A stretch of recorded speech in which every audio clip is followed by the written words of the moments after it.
try to think about a kind of power that has no name on any political map.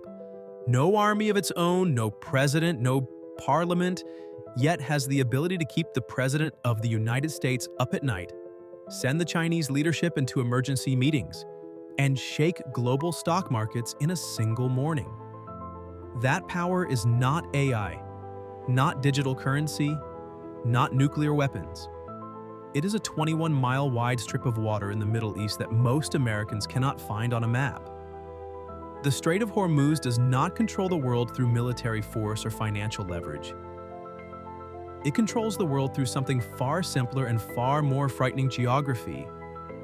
And on February 28, 2026, when that strip of water was officially shut down for the first time in modern history, the world finally understood that everything said about the importance of Hormuz over the past several decades had actually been a significant understatement. Welcome to Secrets of Everyday Things, the channel where everyday secrets are uncovered and explained. To understand how a 21-mile strip of water can hold the fate of the global economy in its hands, we need to start with a geographic fact so simple it is almost brutal. The Persian Gulf is a massive bag filled with oil and natural gas, with one single opening, the Strait of Hormuz. Inside that bag sit Saudi Arabia, Iran, Iraq, Kuwait, Qatar, the UAE, and Bahrain, meaning most of the biggest names on the global energy map. All of those countries, with all of their enormous oil reserves, have exactly one road to get their product to world markets. One road, no second option, no backdoor, just Hormuz. And this is what makes Hormuz different from every other maritime choke point on Earth. The sheer volume of what must pass through it every single day is almost impossible for the human mind to fully picture. Every day, roughly 20 million barrels of oil move through this strait. That figure represents about 20% of all the oil the entire world consumes in a single day, and more than 1/4 of all the oil traded by sea across the globe. Each barrel holds about 42 gallons. That adds up to more than 880 million gallons of oil passing through Hormuz every day. If you wanted to fill Olympic swimming pools with all of it, you would need more than 300 pools every day, no days off, no exceptions. But crude oil is only part of the story. Hormuz is also the highway for nearly 20% of the world's liquefied natural gas, or LNG. And here's the number that is truly staggering. Roughly 93% of Qatar's total LNG exports and 96% of the UAE's LNG exports must pass through this strait. Not most of it, nearly all of it.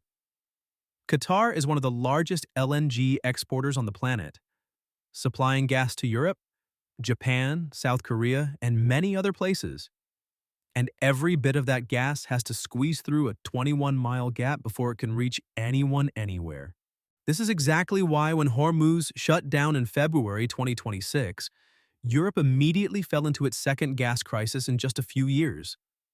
The first having been caused by the war in Ukraine. But the real power of Hormuz does not lie only in the volume of oil and gas moving through it. It lies in something that far fewer people pay attention to: the world's spare production capacity. This is a concept you need to understand. In the global oil market, there always needs to be a certain amount of spare production capacity sitting in reserve, meaning oil that can be pumped quickly if supply somewhere gets disrupted. Most of that spare capacity in the world belongs to Saudi Arabia and the UAE, two countries capable of ramping up output in a relatively short period of time to stabilize markets whenever a crisis hits somewhere. This mechanism is what has helped keep the global oil market relatively stable for decades, every time something went wrong somewhere in the world. But Saudi Arabia and the UAE both sit inside the Persian Gulf. And when Hormuz closes, all of that spare capacity is completely neutralized, not because they do not have the oil, but because that oil has no way out. This is the difference between the 2026 Hormuz crisis and every oil crisis that came before it.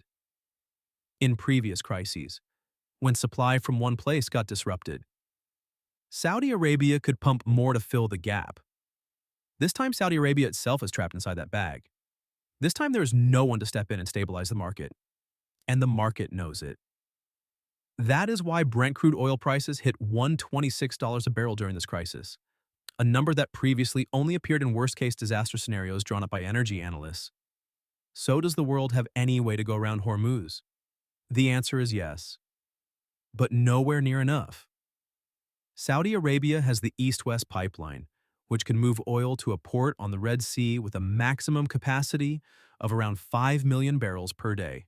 The UAE has the Habshen to Fujairah pipeline running directly to the Gulf of Oman outside the strait, with a capacity of about 1.5 million barrels per day. Add it all together, and the total alternative pipeline capacity maxes out at somewhere between 3.5 and 5.5 million barrels per day. Meanwhile, 20 million barrels need to pass through Hormuz every single day. The math is simple. The remaining gap of more than 14 million barrels per day has nowhere to go. And for LNG, the situation is even worse. There is no pipeline anywhere that can replace the LNG route through Hormuz. Liquefied natural gas has to be carried on specialized tanker ships, and those ships have to go through the strait. There is no other option. That means if Hormuz is closed, 100% of Qatar's and the UAE's LNG is completely stranded with no way to reach any market. This is exactly why, after Hormuz shut down in February 2026, Qatar Energy and many other major energy companies invoked force majeure clauses, something that had never happened before in the entire history of oil and gas production in the Gulf region. Now add one more geographic reality to that picture, one that makes everything significantly more complicated. Hormuz is 21 miles wide at its narrowest point, but the actual space where ships are permitted to travel consists of just 2 shipping lanes, each 2 miles wide, separated by a buffer zone in the middle. That is an extraordinarily tight space for supertankers stretching more than 1,000 feet in length. And more importantly, the entire northern coastline of the strait, stretching more than 60 miles, belongs to Iran. That means Iran can deploy mines, fast attack boats, drones, and missiles from its own shore to blockade the entire route without needing a powerful navy in any conventional sense. This is the most expensive lesson the world is learning in 2026 in a narrow waterway like Hormuz. An asymmetric attacker always holds the advantage over a conventional defender, even if that defender happens to be the United States Navy with aircraft carriers.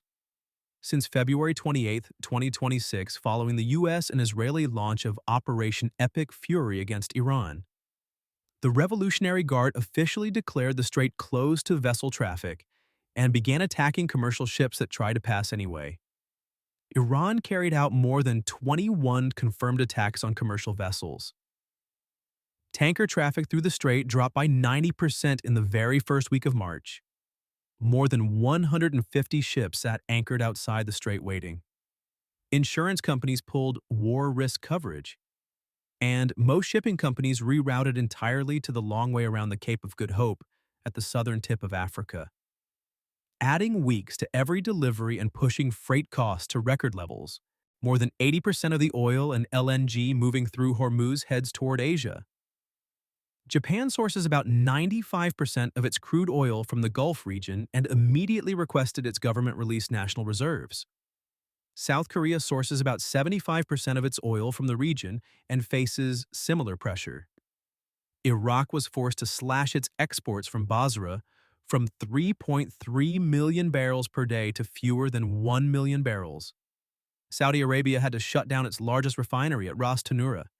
And when Asian economies run short on energy, factories slow down, supply chains break apart, goods that normally get exported to America become scarce, and American consumers standing in the grocery store aisle start noticing prices rising in ways that cannot simply be explained by anything happening in Washington. Europe did not escape the spiral either.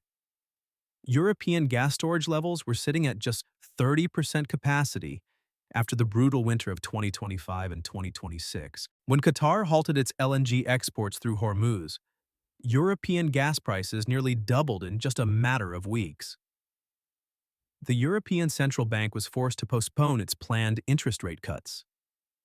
Major industrial economies in Europe now face real risk of technical recession, and inflation in the United Kingdom is expected to break above 5% in 2026.